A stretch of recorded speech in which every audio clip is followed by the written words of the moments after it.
சென்னையிலேருந்து நாமக்கலுக்கு இந்த கூட்டத்தை அட்டன் பண்ணுறதுக்காக நான் ரொம்ப அவசரமாக போகிறேன், இல்லை வேறு அவசரமாக போகிறேன், பெட்ரோல் போடுறதுக்கு நேரம் இல்லை அப்படின்னா எப்படி நம்முடைய பயணம் பாதியிலேயே தடைப்பட்டு விடுமோ, நிறைய அறிவாளிகளுடைய பயணம் உடல்நல கோளாறினால் பாதியிலேயே தடைப்பட்டு போகுது.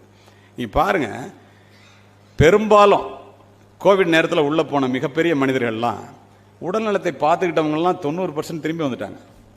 பார்த்துக்காதவங்க எல்லாருமே போயிட்டாங்க. இந்த நேரத்தில் இதை நான் சொல்லுவதற்கு காரணம் உண்டு. உடம்பால் அழியின் உயிரால் அழிவர், திடம்பட மெய்ஞானம் சேரவும் மாட்டார், உடம்பை வளர்க்கும் உபாயம் அறிந்தேன், உடம்பை வளர்த்தேன் உயிர் வளர்த்தேன் என்பர் திருமூலர். உடம்பு நல்லா இருந்ததாண்டா உயிர் அதில் தங்குண்டார். உள்ளம் திருக்கோயில் ஊனுடம்பு ஆலயம்னு சொல்லிட்டு போயிட்டார்.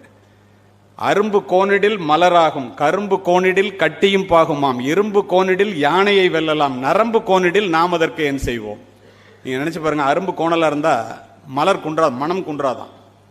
கரும்பு கோணலாக இருந்தால் வெள்ளம் வந்துடுமா, அதிலிருந்து வெள்ளம் எடுத்துடலாமா. இரும்பு கோணலாக இருந்தால் அதை அங்குசமாக்கி யானையை வெல்லலாமா. நரம்பு கோணி போச்சுன்னா என்னடா பண்ணுவேன். விசையொரு பந்தினை போல் நான் வேண்டியபடி செல்லும் உடல் கேட்டேன். யார் சொல்கிறா? பாரதி. அவருக்கு அது கொடுத்து வைக்கல, இல்லைன்னா எத்தனை ஆண்டுகள் இருக்க வேண்டிய ஒரு மாமனிதன் பாருங்க, உணர்ந்து சொல்றார். மனோன்மணியம் சுந்தரனார் 100 ஆண்டுகளுக்கு முன்னால, உடலில் உறுதி உடையவரே உலகில் இன்பம் உடையவராம், இடமும் பொருளும் நோயாளிக்கு இனிய வாழ்வு தந்திடுமோ, சுத்தமுள்ள இடமெல்லாம் சுகமும் உண்டு, நீ அதனை நித்தம் நித்தம் பேணுவையில் நீண்ட ஆயுள் பெறுவாயே, காலை மாலை உலாவி தினம் காற்று வாங்கி வருவோரின் காலை தொட்டு கும்பிட்டு காலன் ஓடி போவானே. யமன் வந்து காலை தொட்டு கும்பிட்டு காலையில் சாயந்தரம் நடக்கிறவங்க காலை தொட்டு கும்பிட்டு ஓடுறோம். யோசித்து பாருங்க. அருமை உடலில் நாமெல்லாம் அறியும் வகையில் அறிவோமே, வருமுன் நோயை காப்போமே, வையம் புகழ வாழுமே. பெரிய பாட்டு, நேரம் கருதி கொஞ்சமாக சொல்லியிருக்கேன். இதை ஏன் சொல்கிறேன்னா, தயவு செய்து மனதையும் உடலையும் சேர்த்து ஒன்னோட ஒன்று இன்டர்லிங்க்டுன்னு சொல்லி அதை சேர்த்து பராமரிப்பவர்கள் மட்டுமே தன்னுடைய திறமையும் ஞானமும் வளரும் போது அந்த பதவிகளை பெற்று அதை நிர்வகிப்பதற்கு ஏற்ற உடலும் மனமும் அறிவும் உடையவர்களாக இருக்கின்றார்கள். 40-50 கடந்தவர்கள் தயவு செய்து இதை ஞானமாக கடைபிடிக்க வேண்டும் என்பதற்காக இந்த பதிவினை சொல்லுகின்றேன். சரி, எல்லாரும் தேடி ஓடுறது பணம். நம்ம it is not bad to be rich, but it is only unfair only to become ரிச்மா. ஏன் அப்படி சொல்றேன்னா, வாழ்க்கைக்கு பணம் தேவை. பொருள் இல்லாருக்கு இவ்வுலகம் இல்லை, அருள் இல்லாருக்கு அவ்வுலகம் இல்லாகி அங்கு. வள்ளுவர் சொல்லிட்டு போயிட்டாரு. அண்ணன் என்னடா தம்பி என்னடா அதிசயமான உலகத்திலே. அதுக்கு மேலே உங்களுக்கு தெரியும். இதை ஏன் இந்த இடத்துல பதிவு செய்கிறேன்னா, காசு வேணும், ஆனால் எவ்வளவு வேணும். ராபின் சர்மா சொல்றாரு, இந்தியா அமைதியையும் மகிழ்ச்சியையும் இழந்த கோடீஸ்வரர்களால் நிரம்பிக் கொண்டிருக்கிறது. ஒரு மனிதன் வாழ்க்கையில என்ன அவனுக்கு அவசியம் அப்படின்னா மகிழ்ச்சியாம். இது ஆய்வு, நான் சொல்றதெல்லாம் நானே சொல்லல. அந்த மகிழ்ச்சி அவனுக்கு எப்படிடா கிடைக்குது அப்படின்னு சொன்னா, 100% மகிழ்ச்சின்னு வச்சுங்களேன். விரும்புகிறவர்களோட இருக்கும்போது 40% மகிழ்ச்சி கிடைக்குதான். இப்போ உங்களோட எல்லாரோடையும் சேர்ந்து இருக்கிறது, குடும்பத்தோடு இருக்கிறது, பிள்ளைகளோடு இருக்கிறது, அறிவார்ந்தவர்களோடு இருக்கிறது, அவன் விரும்புகிறவங்களோட இருக்கிறது மகிழ்ச்சி 40%.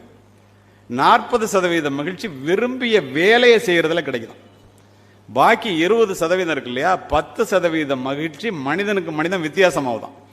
ஆனால் 10% மகிழ்ச்சி தான் பணத்தால் கிடைக்குதான். எல்லா மனிதர்களும் இந்த 10% மகிழ்ச்சிக்காக 90% மகிழ்ச்சியை இழந்து நிற்கிறார்கள். பணம் நிறைய சம்பாதிச்சுட்டா வாழ்க்கையில் அமைதியாக வாழலாம் என்று ஓடித் தெரிந்த பலரை காவல்துறை முன்னாள் அதிகாரியாக நான் பார்த்து விட்டேன். இந்த இடத்திலே ஒரு அறிவுபூர்வமான பதிவை நான் செய்ய வேண்டும் என்பதற்காக இதனை சொல்லுகின்றேன். நான் யோசித்து பாருங்களேன். ஒவ்வொருத்தரும் சிந்திக்க வேண்டியது, ஆசையிலே சில நாள், பெரும் அவஸ்தையிலே பல நாள், வாழ்வதுவோ சில நாள், இதில் வாடுவதேன் பல நாள். கண்ணதாசன் வந்து அர்த்தமுள்ள இந்து மதத்தில் அற்புதமாக சொல்லுவார்.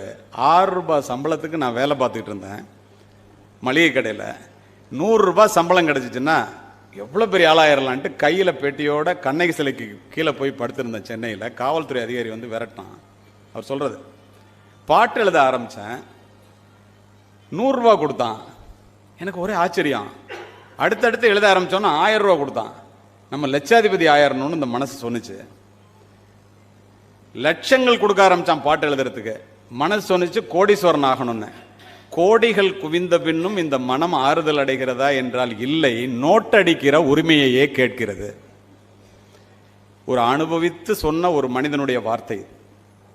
இதை ஏன் இந்த இடத்துல நான் பதிவு செய்கிறேன்னா, திரும்பவும் சொல்லுகின்றேன், குடும்பத்தோட நேரத்தை செலவு பண்ணியிருக்கலாம், பிள்ளைகள்கிட்ட இன்னும் நேரத்தை செலவு பண்ணி இன்னும் பிள்ளைங்களை நல்லா உருவாக்கியிருக்கலாம், உலகம் முழுவதும் மனைவி மக்களை அழைச்சிக்கிட்டு பயணப்பட்டிருக்கலாம், உடல் நலத்தில் இன்னும் கொஞ்சம் கவனமாக இருந்திருக்கலாம். ஓடி ஓடி உழைத்து செல்வத்தை தேடுவதற்காக ஓய்ந்து உட்கார்ந்த பிறகுதான் தெரிகிறது வாழ்வினுடைய முதன்மையான செல்வமே உடல் நலம்தான் என்று. உடற்பயிற்சிக்கு நேரம் செலவு செய்யாதவர்கள், மைதானத்திலே நேரம் செய்து செலவு செய்யாதவர்கள், மருத்துவமனையிலே நேரம் செலவு செய்துதான் ஆக